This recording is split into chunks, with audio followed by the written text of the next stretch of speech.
foi modificado o contexto de que a gente vai estar em Brasília, porque agora a gente mais uma vez teve que usar da nossa resiliência, né? Assim como Yansan traz toda a força do búfalo, também traz a leveza da borboleta, e a gente está sempre aí se refazendo quanto a essa dualidade, mas enquanto filha da justiça, né?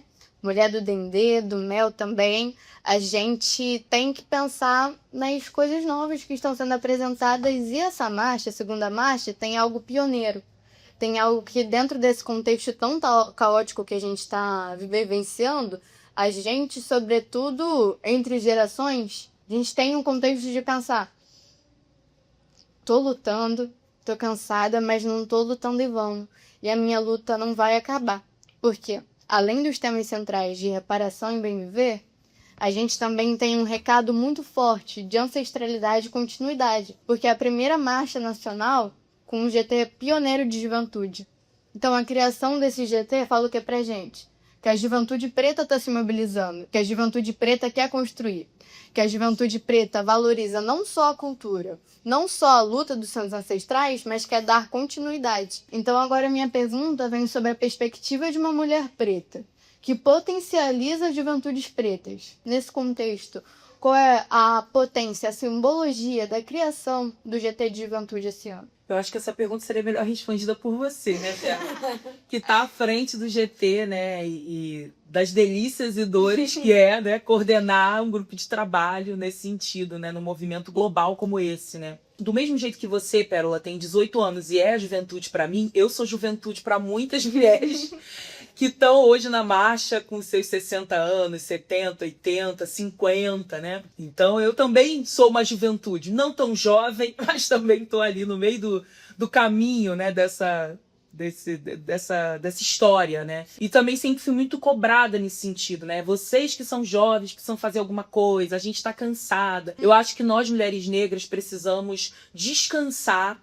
na certeza de que se eu parar para pausar, porque é necessário nesse momento, para recuperar as minhas forças, me renutrir, a luta não vai paralisar comigo, porque existem outras mulheres que vão pegar esse bastão e que vão continuar essa caminhada, né?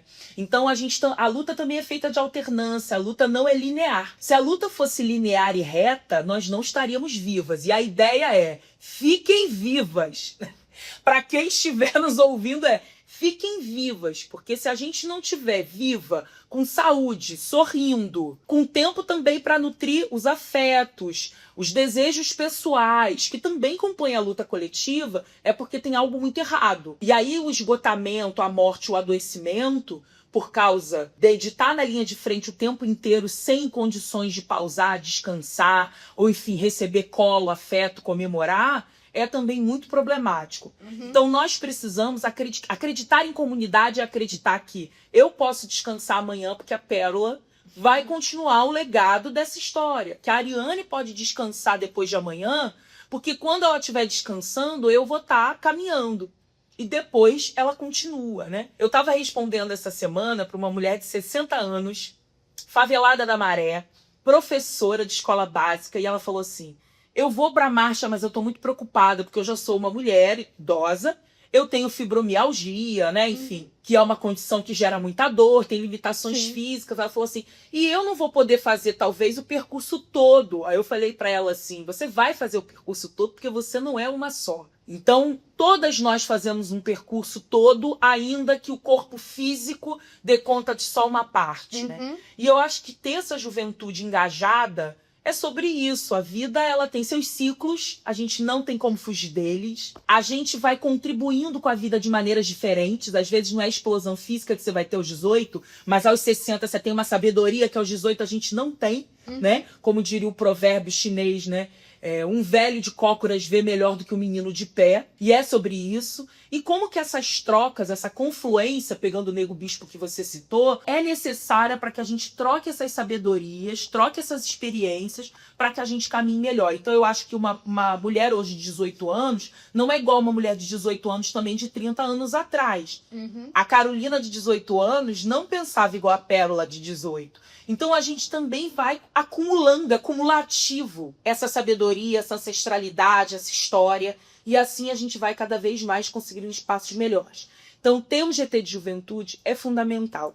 A gente precisa dessa juventude engajada. Querem a gente cada vez menos engajada em luta política. Querem dizer que a luta política não importa, que política não se discute, que política não é interessante, né? Então, a gente vai achando, a gente vai usando a tecnologia. Se o TikTok pode ser para fazer a dancinha, e eu acho que a dancinha é boa, eu não critico a dancinha, não. A gente precisa dançar. Clarinho. Né? Mas a gente também pode dançar no TikTok e, ao mesmo tempo, também promover reflexões políticas. Se a mensagem hoje mais curta é a que viraliza, não sou eu, Carolina, que vou fazer isso. Os meus vídeos têm 10 minutos, 8 minutos. Tua mãe tem paciência de ficar assistindo. Mas a Pérola pode fazer, sabe? Assim como pode procurar outros meios. Então, eu acho que a gente vai se renovando também, né, geracionalmente, a partir do engajamento das pessoas mais jovens. E esse GT nos dá muito orgulho, né? Porque a certeza também de que não foi em vão. A gente tem muitas coisas pra chorar que às vezes a gente pensa assim, caramba, não adiantou nada. Pra que a gente tá insistindo nessa porcaria? Quando vem uma chacina como essa, a gente pensa, pô, o que a gente tá fazendo? Qual é o resultado disso? E mais uma vez a gente tá indo pra lá contar corpo, sabe? Mas aí a gente pensa, caramba, mas tem isso, mas também tem um GT de juventude, também tem cada vez mais mulheres pretas escrevendo livro, cada vez mais mulheres pretas na universidade. E sim, a universidade é importante, essa história de que a universidade não é importante, que não precisa entrar na universidade, é pra gente que tem o privilégio de ter uma herança e não precisa. A educação ainda é um fator de fortalecimento, de ascensão social para nós e de fortalecimento também intelectual. Né? Ainda que a universidade seja um espaço de muita reprodução de violência, ela é um espaço em disputa. E nós estamos lá fazendo essa disputa. E isso é muito importante. Né? A primeira vez que eu saí do país foi com uma bolsa de uma universidade. Que eu pude viajar, levar meu corpo para caminhar na história. Isso é de um simbolismo muito importante. Né? Tem muitas mulheres que vão chegar em Brasília dia 25 que nunca saíram do bairro. Nunca foram em outro estado. Que nunca estiveram em Brasília, que nunca imaginaram que fosse possível pisar em Brasília. Que não fazem ideia de como funciona aquela estrutura toda lá dos 3 poderes. E que vão olhar isso de perto e melhor, vão caminhar naquele chão de pedra construído por gente preta. Meu pai construiu Brasília. Meu pai trabalhava no exército quando Brasília foi construído. Meu pai foi enviado para construir Brasília.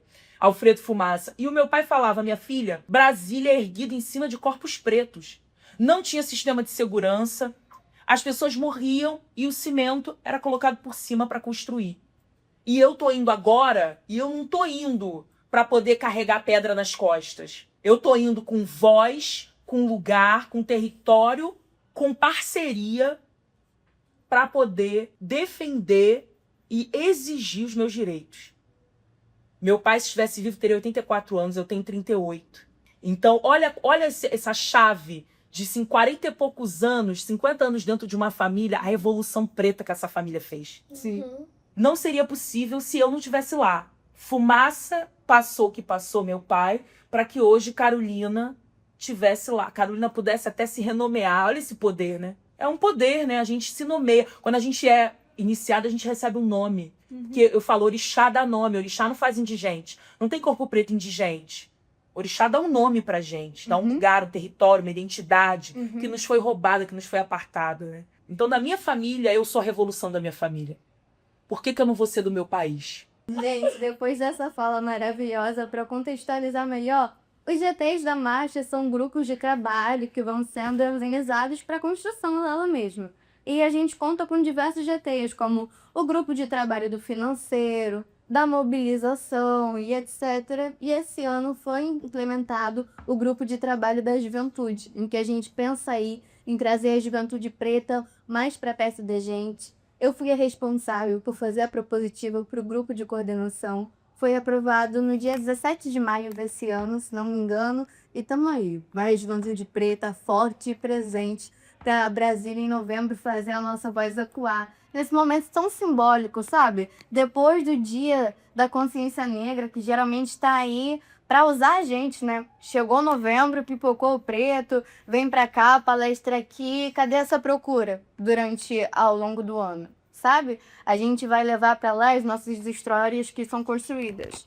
A gente não se torna negro em novembro, a gente é preto o ano inteiro. A gente vai para lá, fala, sou preto, eu tô aqui. E para além do não fale sobre nós sem nós, a gente tem consciência de que tudo é sobre nós. que lá no Senado a política pública para a saúde é sobre nós, a política pública sobre segurança é sobre nós, que a cidadania é sobre nós. Tem diversas mazelas para pensar, sobretudo se pensar num GT de jovens. Por que a gente pensa política pública para a gente e a gente não é escutado?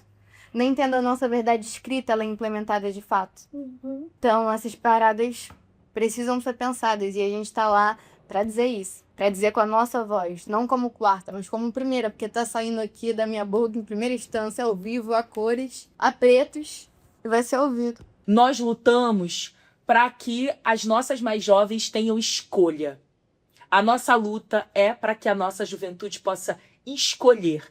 Muitas de nós não tivemos escolha. Verdade. Nós fizemos o que a vida apresentou pra gente e a gente foi ali fazendo as alquimias, equilibrando os pratinhos para poder sobreviver.